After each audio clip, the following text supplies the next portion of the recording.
Hi readers, welcome back. Today I'm going to share a story with you that we'll be working on all week. And it's probably a story that you've either heard or read before. How many of you have heard or read The Little Red Hen? I know I have. There's actually lots of Little Red Hen stories, and in the stories, the characters change. They're not always the same.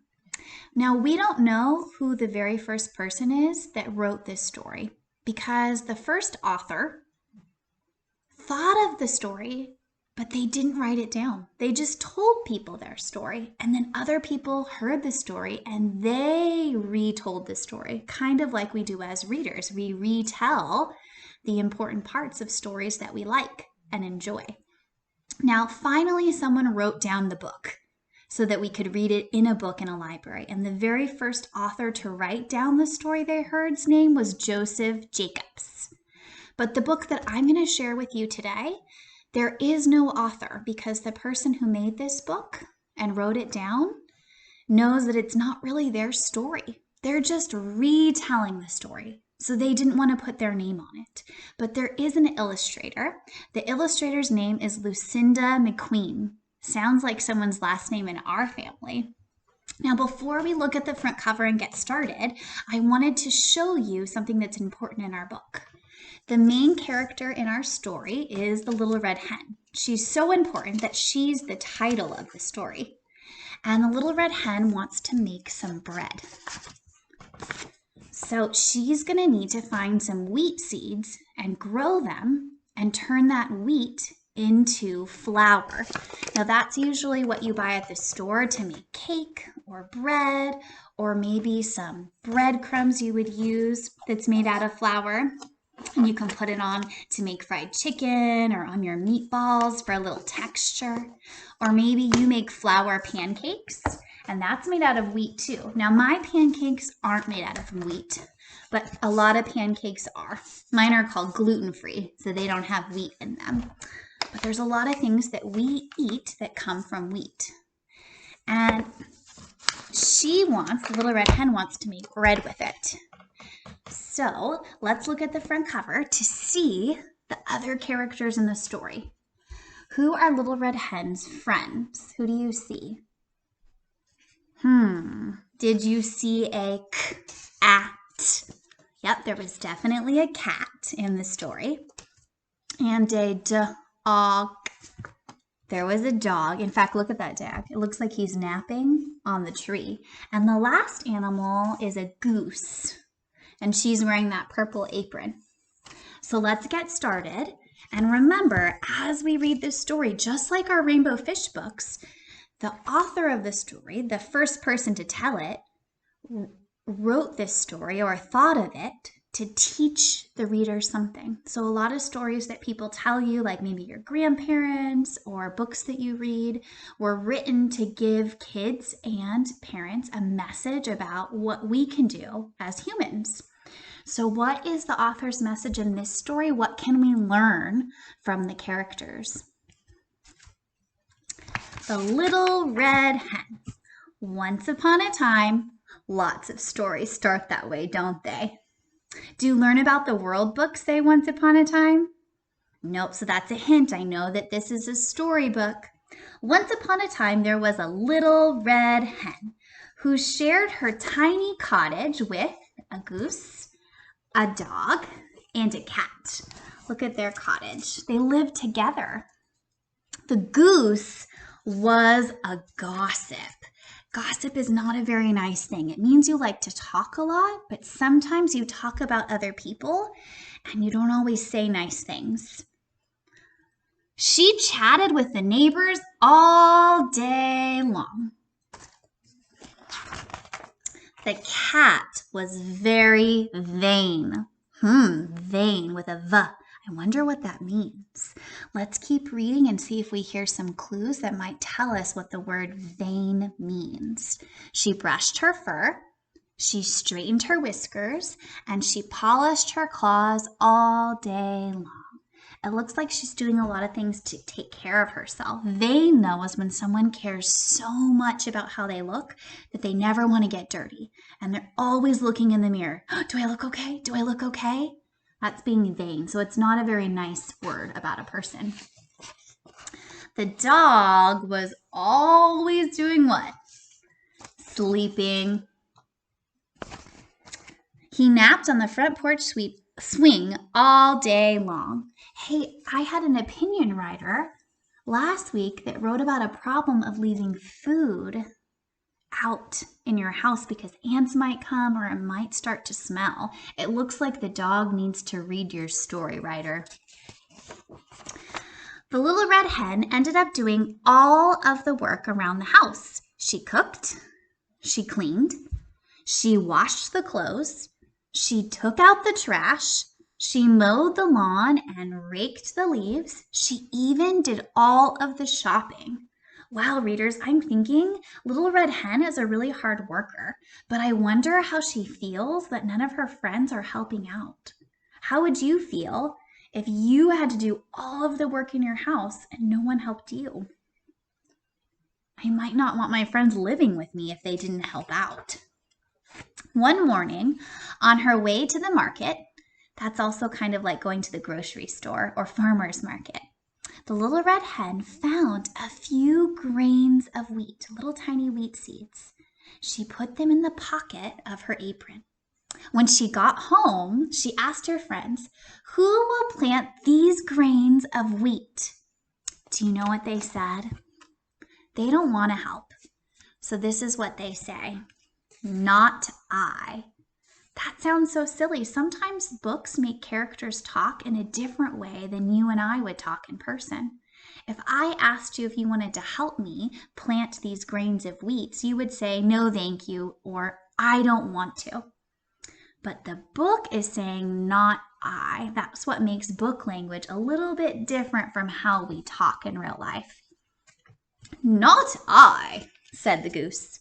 "Not I," said the cat. "Not I," said the dog. "Then I will plant them myself," said the little red hen, and she did. When the grains of wheat, oh look, there's some worms. When the grains of wheat began to sprout, what does that mean when a seed starts to sprout? You can see it in the picture power. It starts to grow above the ground. The little red hen cried, "Look, the wheat I planted is coming up. Who will help me take care of it this summer?" What do you think they're going to say? We kind of already know about the characters. They like to spend time gossiping or being vain and taking care of their body a lot or sleeping. So do you think they're going to want to help the little red hen? Probably not. What are they going to say? "Not I." "Not I," said the goose. "Not I," said the cat. "Oh, not I," said the dog. "Then I will take care of it myself," said the little red hen. And she did. All summer long, she cared for the growing wheat. She made sure that it got enough water, and she pulled out all of the weeds carefully between each row. There is someone in our class family who would do that at recess time. They really cared about our garden, and they would go and ask if there were weeds that they could pull out, just like the little red hen. So thanks for doing that. By the end of summer, the wheat had grown tall. It's kind of hard to see, but it's in the background there. Look, it's almost as tall as the little red hen. In fact, it looks taller than her. And when the wheat turned from green to gold, she asked her friends, "Who will help me cut and thresh this wheat?" "Not I," said the goose. "Not I," said the cat. "Not I," said the dog. Are you noticing a pattern in the book? You could help me read those parts. "Then I will cut and thresh it myself," said the little red hen. And she did. Now, thresh is a word that you don't hear all the time, so use your picture power. She cut it and then she threshed it. So what do you see when she's hitting the wheat, the grains of wheat? What is it doing? She's trying to get all the little grains of wheat out of the plant. So threshing it is getting those wheat seeds out so she can use it. When all of the wheat had been cut and threshed, the little red hen scooped the wheat into a wheelbarrow and said, "This wheat must be ground into flour. Who will help me take it to the mill?" Now, a mill is a place where they do all of that hard work. They take the wheat seed that she collected and they're going to grind it up, squish it and mush it, and turn it into this nice powder so you can use it for baking. So she asked who's going to take it to the mill with her. "Help me out, readers." "Not I," said the goose. "Not I," said the cat. "Not I," said the dog. "Then I will take it myself," said the little red hen. And she did. The miller ground the wheat into flour and put it into the bag for the little red hen. Then all by herself, she pushed the bag home in the wheelbarrow. Such a hard worker. What do you think she's going to ask next? She's got her flour. What does she need to do now to make her bread? One cool fall morning, not many days later, the little red hen got up early and said, "Today would be the perfect day to bake some bread. Who will help me bake a loaf of bread with the flour I bought from the mill?" Look, they're all in bed. "Not I," said the goose. "Not I," said the cat. "Not I," said the dog. Poor little red hen. "Then I will bake the bread myself," said the little red hen. And she did. She mixed the flour with milk. So add some milk to the flour and eggs. So I'm going to crack them. You can grab some too. Crack, crack, crack. Throw the shell away. You don't want that in there. And a little bit of salt. And she kneaded the dough. So kneaded, look at how she's using her body to push into the dough. So you kind of squish it and push it and you form it into the shape that you want. A nice plump loaf. Then she put the loaf in the oven and watched as it baked. What do you think is going to happen, readers? Let's predict. When the bread is done, I wonder what will happen. The whole story, who did all of the work? The little red hen. And every time she needed help, what did the other friend say? "Not I." Do you think that they're going to want to eat the bread? Do you think that she will share it with them? Let's find out. I wonder what you would do if you were the little red hen. One by one, they came into the kitchen. When the little red hen took the freshly baked loaf of bread out of the oven, she said, "Who will help me eat this bread?" If you think they're going to say "not I," put your thumbs up. If you think they're going to say something else, put your thumbs down. Does it look like they're sleeping or talking or brushing their fur? Not anymore. "Oh, I will," said the goose. He wants to eat the bread, or she does. "And I will," said the cat. "And I will," said the dog. Look at them, so excited to eat the bread. Do you think little red hen is going to let them have some bread? "You will," said the little red hen. "Who planted the wheat and took care of it?" "I did." "Who cut the wheat? Who threshed it and took it to the mill?"